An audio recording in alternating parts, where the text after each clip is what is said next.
going to start by telling you all about a study that was done in the 1950s that is 100% completely unethical. And I feel like I should tell you that on the front end because I don't want you to go out and try this at home.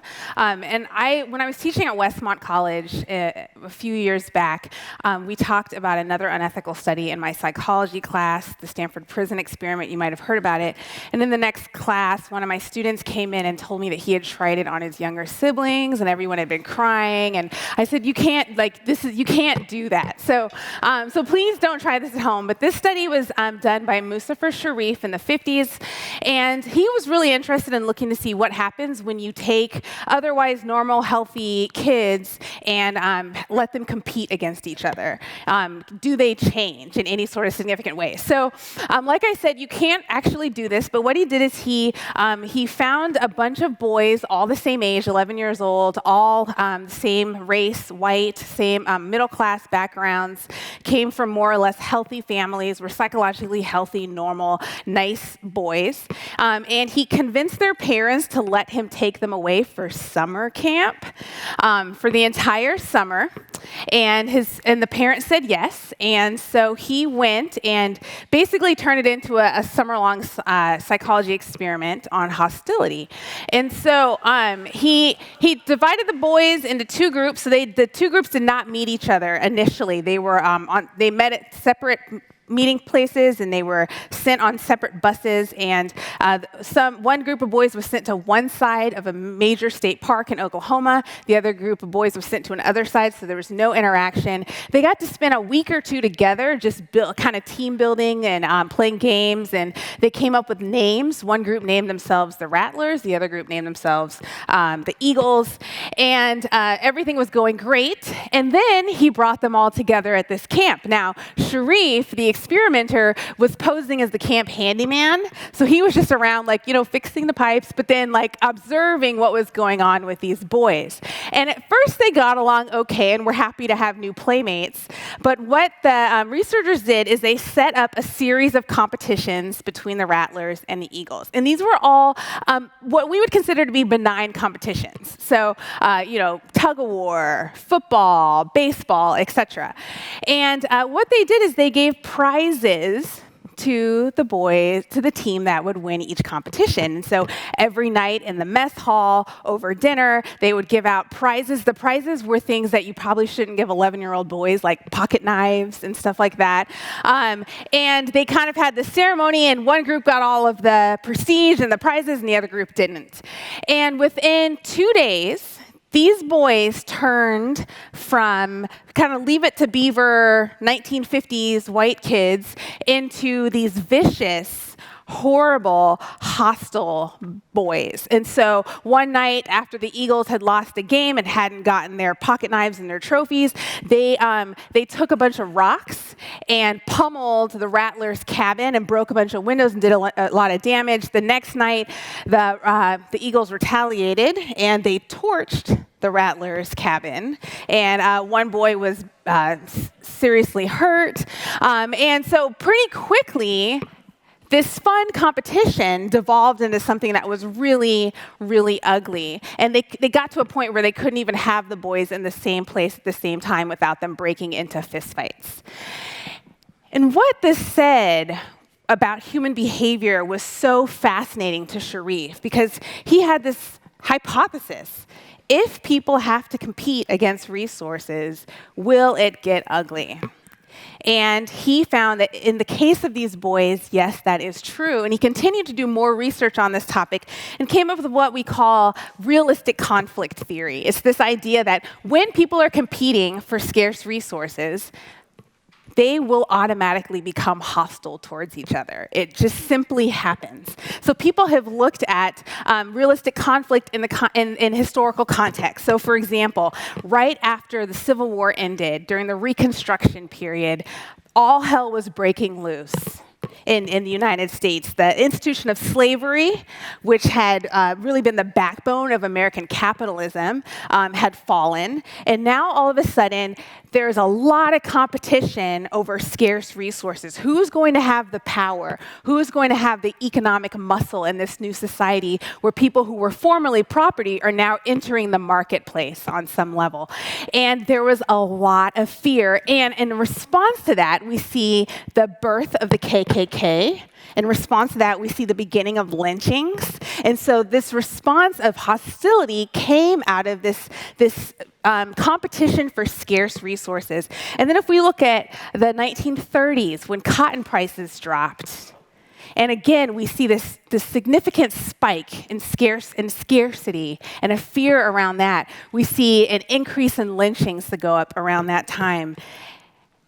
A lot of research has been done more recently looking at the United States and Western Europe. And when things are going well economically, when employment rates are low and everyone feels secure, people are more or less have really favorable attitudes towards immigration. They're like, bring them on in. It'd be great to have more diversity. It'd be great to have a lot of different people in our community. But when unemployment is high, when resources are scarce, all of a sudden, you see that hostility. Don't let anybody in. They're going to take our jobs. There's so much fear. We see a lot of this now, too, as the United States has changed a little bit. We have first black president.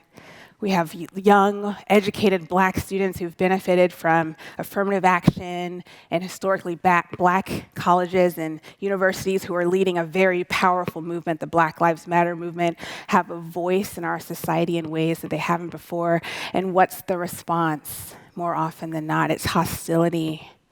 It's, I'm not going to listen. It's fear. But sometimes I wonder if the scarcest resource of all, particularly within the Christian church, is around truth with a capital T, and who gets to decide what's true and what's not true. And that's one where we really do think that we can make an exception about love, right? We can say, you know what, the stakes are pretty high here. We have access to truth, and they're threatening that. And our definition of truth with a capital T is under siege. And so it's okay to be hostile because we're fighting for what's right. And, I think one of the reasons why we're so passionate in our hostility around battles for truth, as Western Christianity becomes more diverse, we see the global South moving here, lots different perspectives on biblical interpretations, on theology, as we see more and more people from the LGBTQ community having a voice in the church, as we see women having more of a voice in the church. There's lots up for grabs.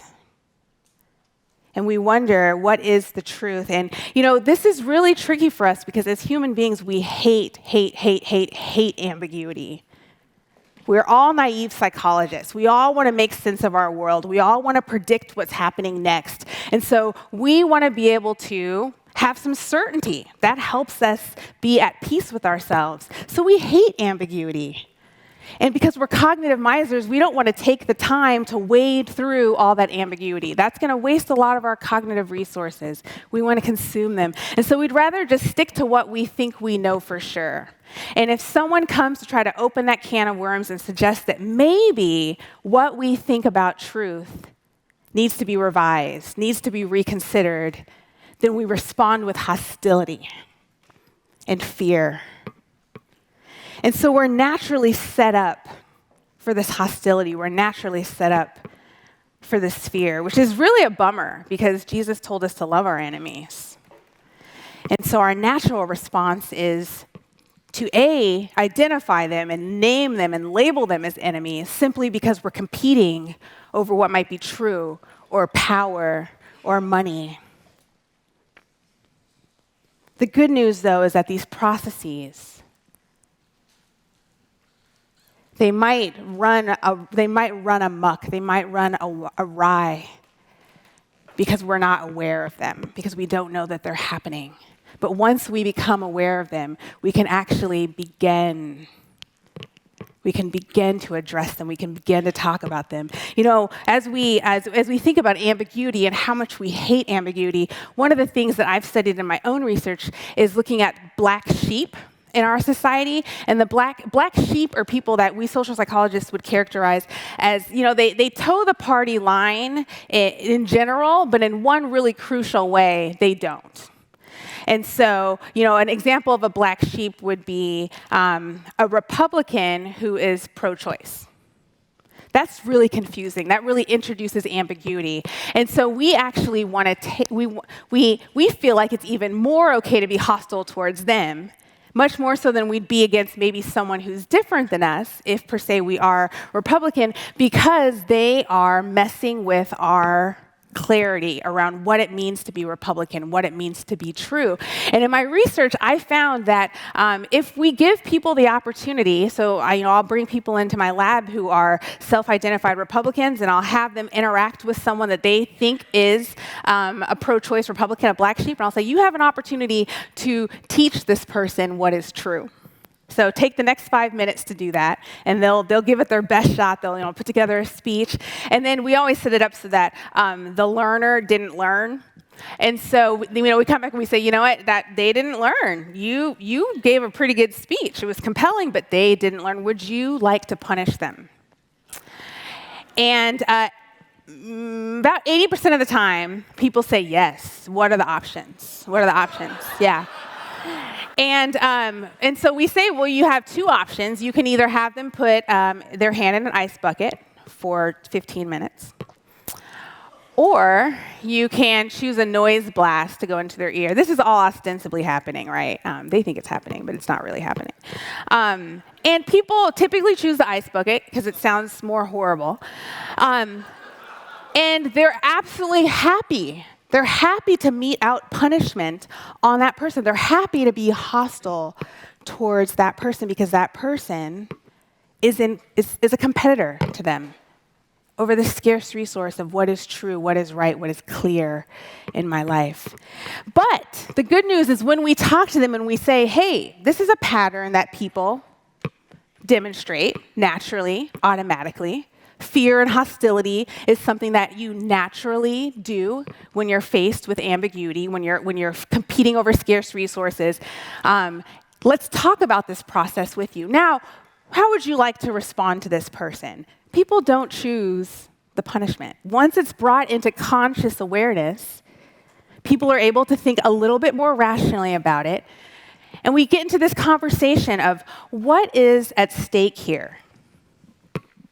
Can I bring that into my conscious awareness? What am I afraid of? Am I afraid because I'm a 65-year-old white man and the world is really different today than it was when I was growing up?